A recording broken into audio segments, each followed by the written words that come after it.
Então, eu vou trazer alguns recortes desses estudos para embasear algumas das tendências que a gente vai falar por aqui, mas também tem muito além disso, né? Tem muita conversa, tem muita troca, e tudo isso a gente usou aqui para montar essa listinha de tendências.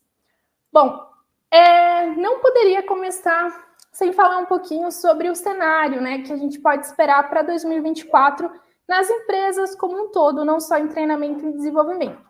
Então, nesse último ano, né, em 2023, a gente teve um ano, principalmente nas grandes empresas de tecnologia, né, um ano com bastante incertezas, né, com muitas demissões em massa. No ano passado, a gente já tinha tido um movimento bem grande que que a gente, novamente, né, alguns termos em inglês, mas do quiet quitting e da great resignation, né, que são dois termos mais ou menos que a gente usou para se referir ao movimento de muitas pessoas estarem se demitindo dos seus atuais postos de trabalho, justamente buscando oportunidades que estavam mais alinhadas com seus valores, com a sua, né, para equilibrar a sua vida pessoal com o trabalho.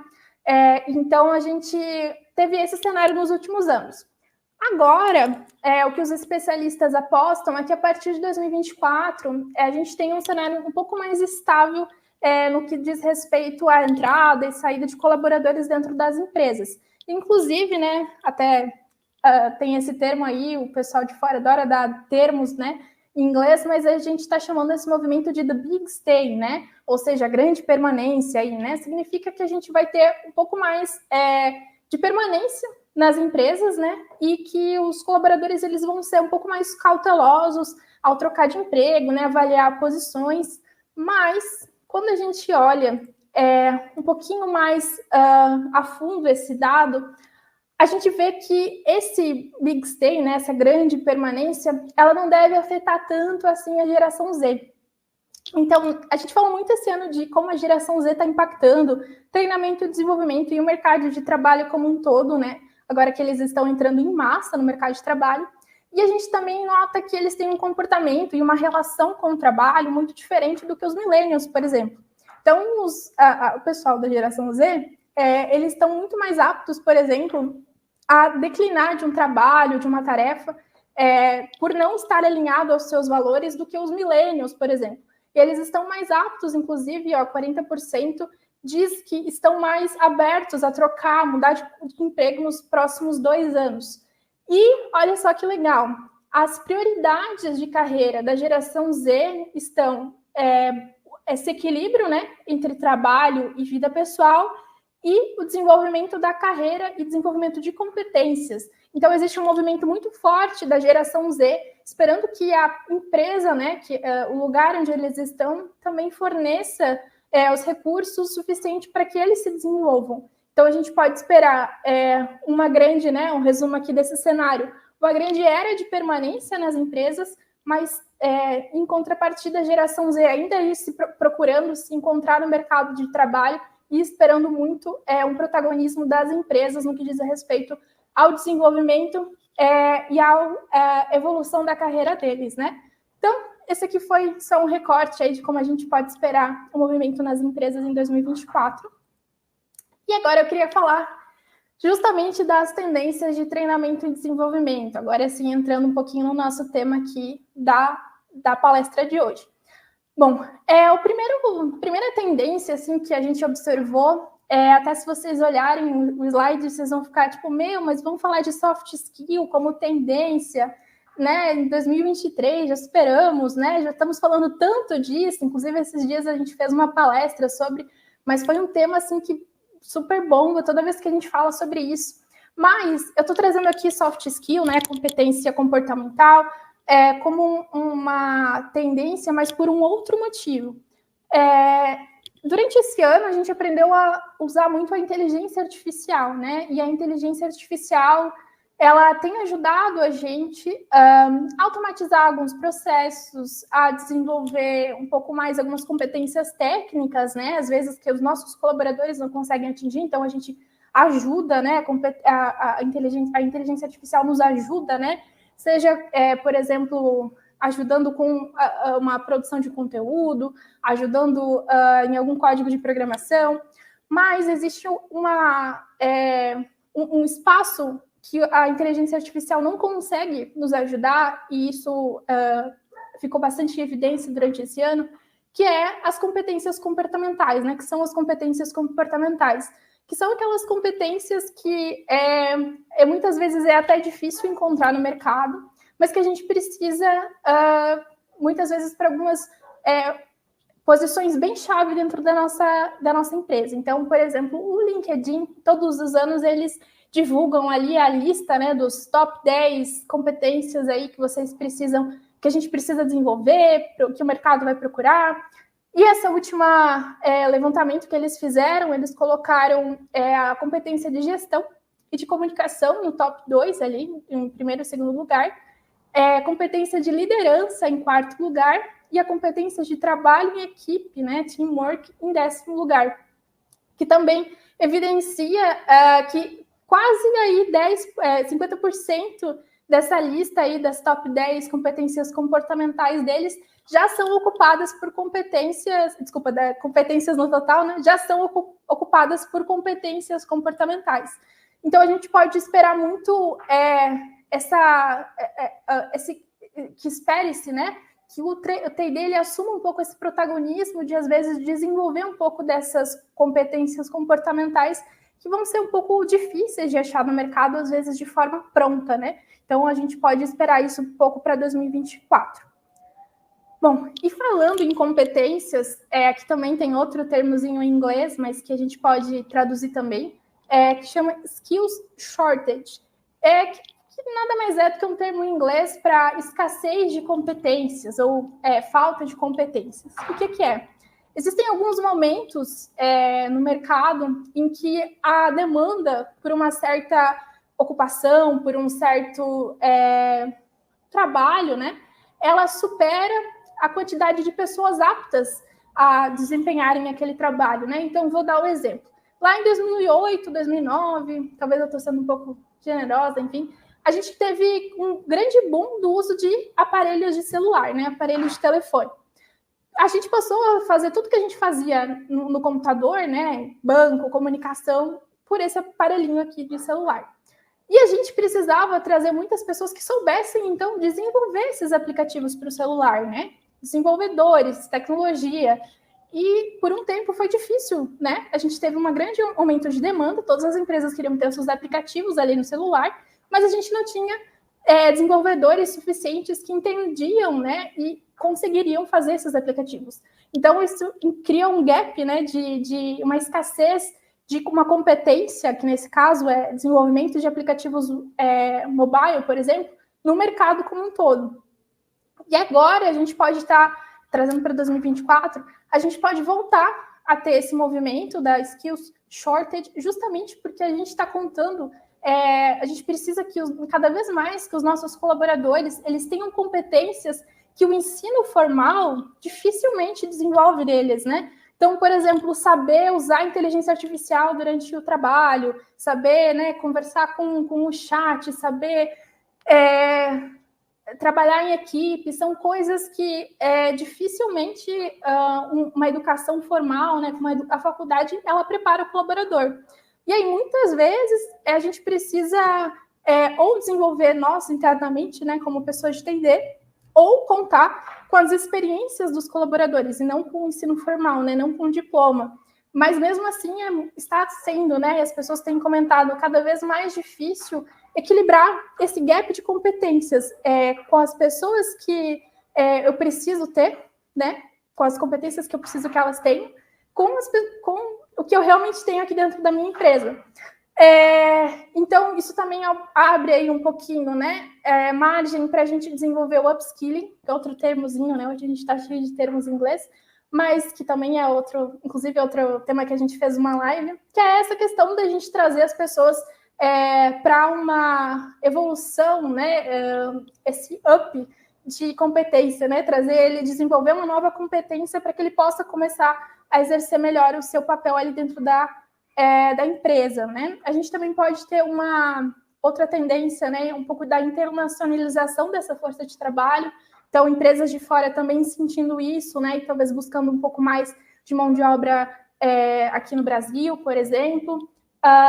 E aqui tem alguns dados interessantes também que eu quis trazer daqueles estudos, né? Essa aqui é da Vervo, inclusive de outro estudo, mas que mostra que o segundo maior motivo do porquê as organizações estão tendo dificuldade de encontrar, né, os candidatos ideais para as vagas é porque eles não apresentam as experiências, né, que eles precisam para aqueles trabalhos.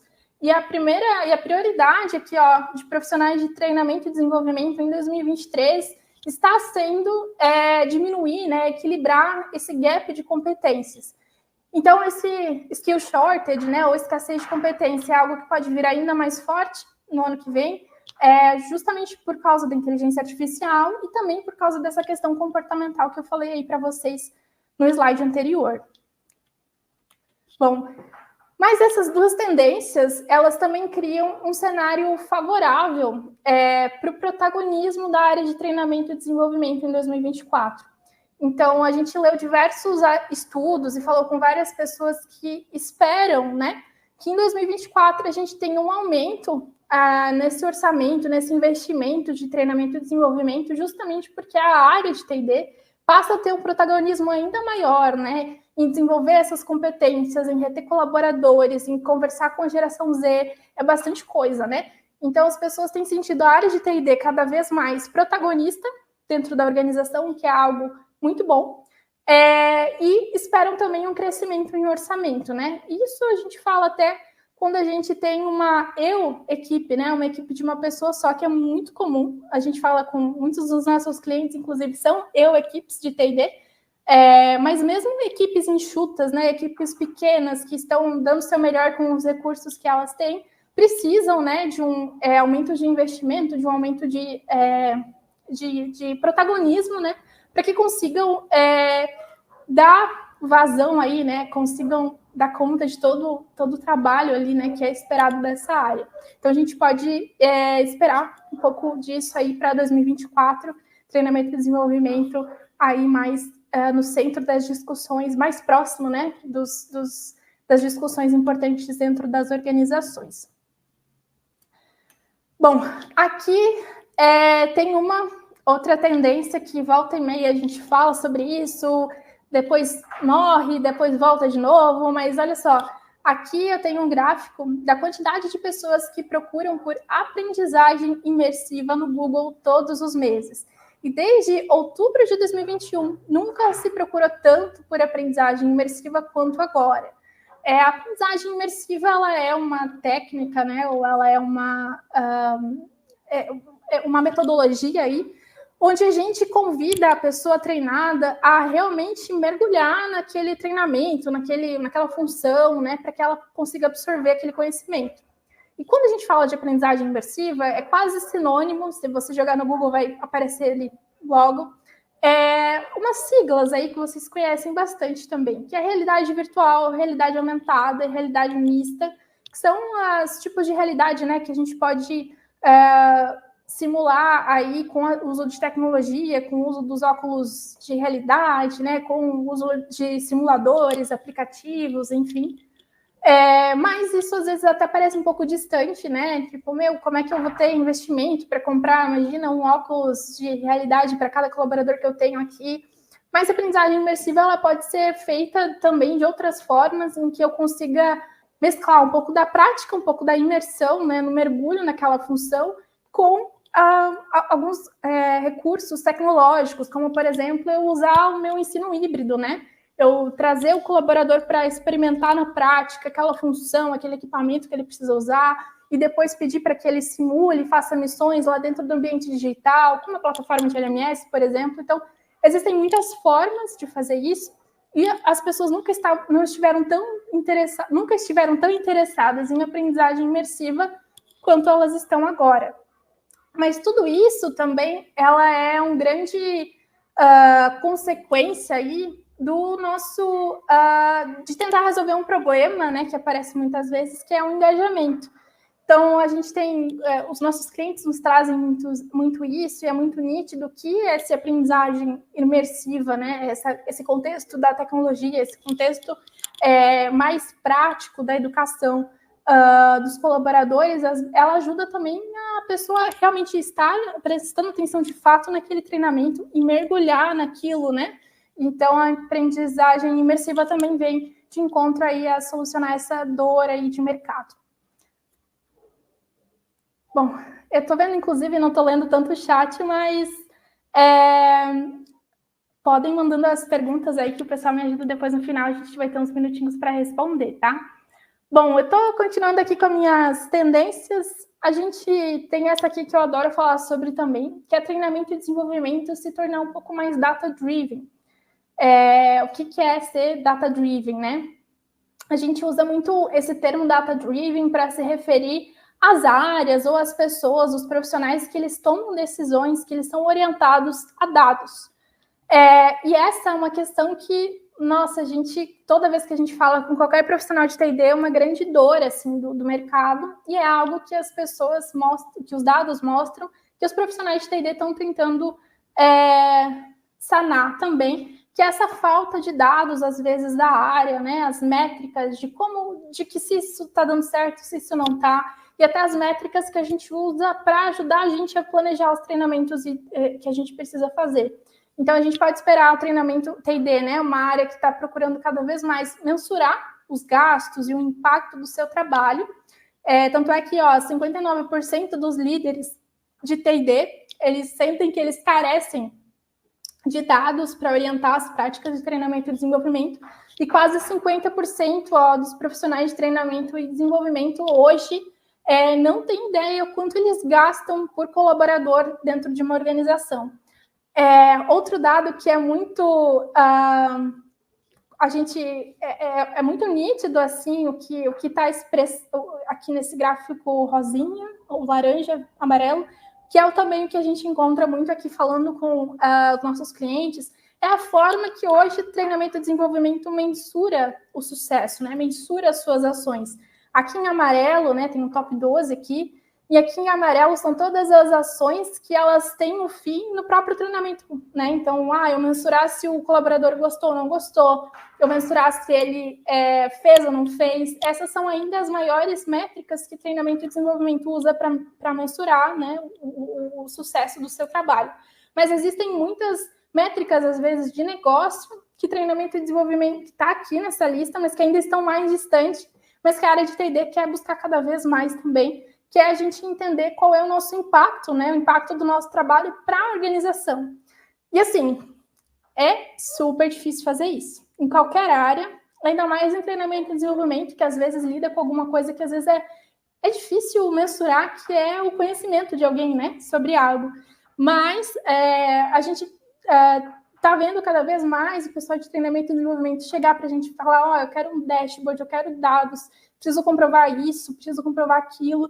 Então, a gente pode esperar cada vez mais isso para 2024, cada vez mais as pessoas precisando ali dos seus dashboards e dos seus dados para compartilhar esse sucesso, né, da área de T&D com as outras áreas ali da empresa também, né? Então, a gente pode esperar isso para 2024, essa aproximação aí do T&D sendo um pouco mais data-driven. Essa aqui a gente também vai falar um pouquinho depois, melhor, com a palestra da... não quero pronunciar o nome dela errado, da Michelle Siquet, que é um pouquinho da autoaprendizagem. Autoaprendizagem é um tema que sempre que a gente traz aqui, ele é sempre polêmico, assim, porque a gente entende que não vai funcionar em todas as indústrias, né, em todos os ramos aí de empresas, e nem com todos os colaboradores, né? Mas a autoaprendizagem é essa forma das empresas investirem ou estimularem o próprio colaborador a ser o protagonista da sua aprendizagem, né? E eles podem fazer isso, a gente como profissional de T&D pode fazer isso de duas formas, com o Self-Directed Learning e o Self-Paced Learning. Olha só os termozinhos em inglês, falei para vocês hoje que ia ser uma aulinha de inglês aqui. O Self-Directed Learning é aquele formato de aprendizagem onde o próprio colaborador levanta a mão e fala assim, eu preciso aprender isso, eu preciso desenvolver essa skill, e a gente aí vai ajudar ele montar esse plano de desenvolvimento, a gente vai disponibilizar curso, vai disponibilizar recurso e tempo para ele fazer esse aprendizado. E tem o self-paced learning. O self-paced learning é o profissional ele aprendendo no ritmo dele. Então, imaginem o seguinte cenário: vocês têm que treinar a empresa toda sobre LGPD. Treinamento obrigatório. Mas vocês têm que treinar o pessoal lá de vendas, que está naquele ritmo frenético de ligação, batendo meta, não tem tempo nem para tomar uma água. E precisam também, sei lá, treinar o pessoal de tecnologia, que é um pouco mais introspectivo, que tem um ritmo próprio. Então, como é que a gente faz para, né, colocar esses dois cenários tão diferentes numa mesma página, no mesmo treinamento? O self-paced learning é essa questão de você proporcionar que as pessoas elas aprendam no seu próprio ritmo. Então, para mim é melhor eu assistir esse treinamento das 5 às 6, que é um horário não administrativo, né, que é um horário que o movimento está menor, ou para mim é melhor fazer assim que eu chego no trabalho, aí eu já faço, já estou aprendo melhor de manhã. Então, a gente proporcionar que o nosso treinamento ele seja assistido, ele seja consultado, né, de forma diferente por pessoas que aprendam de forma diferente. Isso também é autoaprendizagem. E também tem a ver com engajamento, né, que a gente estava falando antes. Então, a gente pode esperar para 2024 um aumento na autoaprendizagem. Já durante esse ano, né, lá fora, a gente teve um aumento de 72% dos colaboradores falando, estou gastando mais tempo com esse com autoaprendizagem, eu mesmo tirando um tempinho aqui, me organizando durante o meu horário de trabalho para que eu aprenda o que eu preciso para executar meu trabalho da melhor forma. E 89% dos profissionais de treinamento e desenvolvimento também acreditam que esse desenvolvimento proativo, né, das habilidades dos colaboradores, eles vão trazer bons resultados aí para o futuro do trabalho.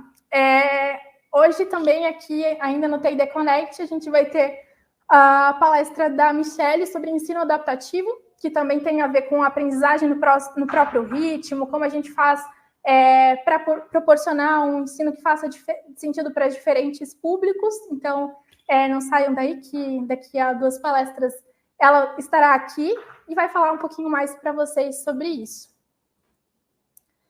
Seguindo aqui, estou quase terminando.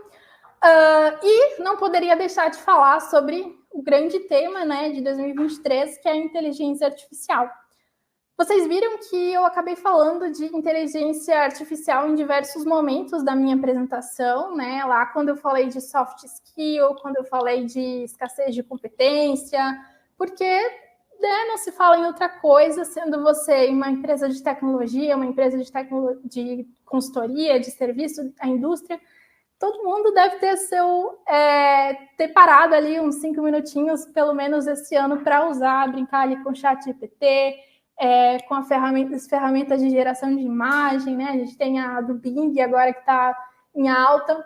Então, a inteligência artificial ela é uma tendência por si só, mas ela também é uma tendência que impacta muito a nossa forma de trabalhar e tudo, né? Tudo que a gente está fazendo. Pelo menos aqui, né? Mudou bastante a nossa vida por aqui. Então, ela é não só uma tendência para o ano que vem, mas também algo que vai impactar outras formas ali de trabalhar. Mas quando a gente fala de inteligência artificial para o treinamento e desenvolvimento, a gente pode esperar ela impactando mais diretamente, né, em 2 formas. 2 formas que o pessoal de TID quer trabalhar com inteligência artificial. A primeira é a inteligência artificial ajudando, né, os profissionais de treinamento e desenvolvimento a preencher esses gaps de competências técnicas, né? Então, é aquilo que a gente já falou antes. Às vezes, eu preenchendo tanto os gaps técnicos de competências técnicas da minha empresa, como ajudando a própria área de TID, né? Então, a gente vê muito, como eu falei antes, equipes de TID, né? Equipes solos, de uma pessoa só.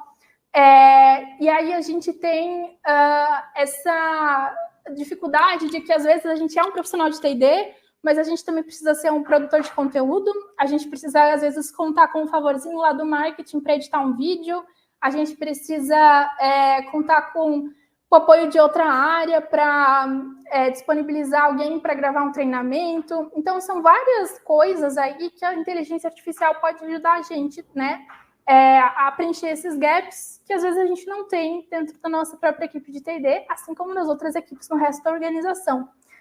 Então, ela vem forte para isso e como fonte de produção de conteúdo, né, e de qualidade. Então, a gente hoje tem muita ferramenta, inclusive gratuitas, né, como o próprio ChatGPT, que ajuda a gente a criar roteiro de treinamento, criar vídeos narrados, prontos de treinamento, gerar questionários, provas, avaliações de reação, e a gente está descobrindo ainda, né? Só uma pontinha do iceberg, acho que tem bastante coisa ainda para a gente aprender nos próximos anos, mas o cenário é bem otimista nesse sentido, assim, que o profissional de T&D vai cada vez abraçar mais inteligência artificial e usar mais como uma aliada, né? Sem aquele temor de que vai roubar nosso trabalho, mas sim como uma aliada, né? A gente precisa aprender a usar ela a nosso favor.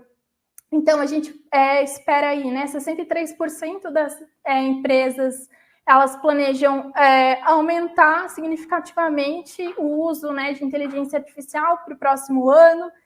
Contem aí, inclusive, se as empresas em que vocês atuam estão nessa lista, se já usam, pretendem usar. E olha só também, outro gráfico aí de pesquisas no Google, a tendência, né, de pesquisas de inteligência artificial na educação também está aqui no seu... esteve, né, no seu ápice aqui em agosto e continua super em alta, então tem um aumento aí de 50% desde julho de 2023.